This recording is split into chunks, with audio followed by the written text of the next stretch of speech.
حضرت امام مالک بیٹھے تھے ہارون رشید کے پاس، سخت پیاس لگ گئی، ہارون رشید کو پیاس لگ گئی تو پانی کچھ دیر سے آیا تو تڑپنے لگا، پانی لاؤ گلا خشک ہو گیا، گھنٹہ ہو گیا، شور کرنے لگا، جلال میں آ گیا، تڑپ، لاتے کیوں نہیں، جلدی کرو۔ جب بندہ گرمی میں آتا ہے نا باہر سے تو پانی دیر سے آیا نا تو دل کرتا ہے کہ وہ ہو سکتا ہے گھر میں کوئی بم بھی پھوڑ دے، پانی کو دیر سے آیا ہے، پہلے پانی۔ ہارون رشید تڑپ رہا ہے، امام مالک قریب بیٹھے تھے، خادم کہنے لگا حضور ایک کنواں خشک ہو گیا ہے اور دوسرا آپ کی شیان شان نہیں، پانی صاف نہیں، تو تیسرے سے بندہ لینے گیا ہے، آ رہا ہے۔ بندہ تھوڑی دیر سے آیا تو ہارون رشید بڑا پریشان تھا، اب بات امام مالک کر رہے تھے تو وہ نہ توجہ اس کی پانی کی طرف تھی، پیالہ پانی کا اندر داخل ہوا تو ہارون رشید کا دل کرتا تھا کہ اڑ کے پانی کے قریب چلا جاؤ، لپک رہا تھا پانی کی طرف۔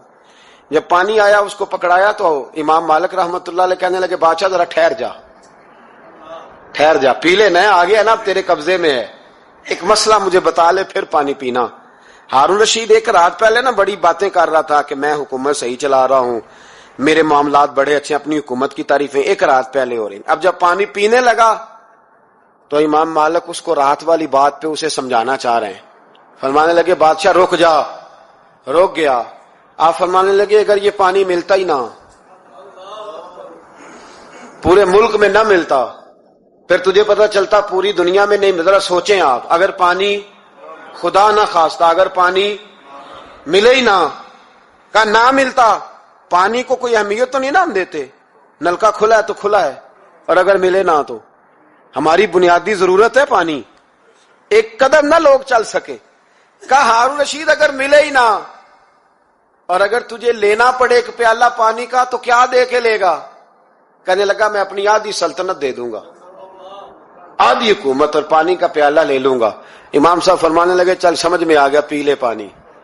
اس نے پی لیا تو پیا اس طرح کہ پانی پیالہ منہ سے لگایا تو اتارا تب بھی جب ختم ہو گیا تو امام صاحب فرمانے لگے پی لیا؟ کہ پی لیا۔ فرمانے لگے ایک مسئلہ اور بتا، اب اگر تو نے پانی پی لیا تیرا پیشاب بند ہو جائے،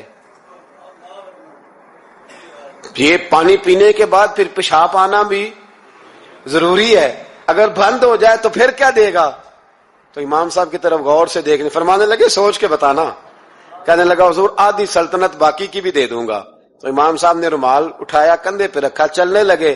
کہاں جا رہے ہو؟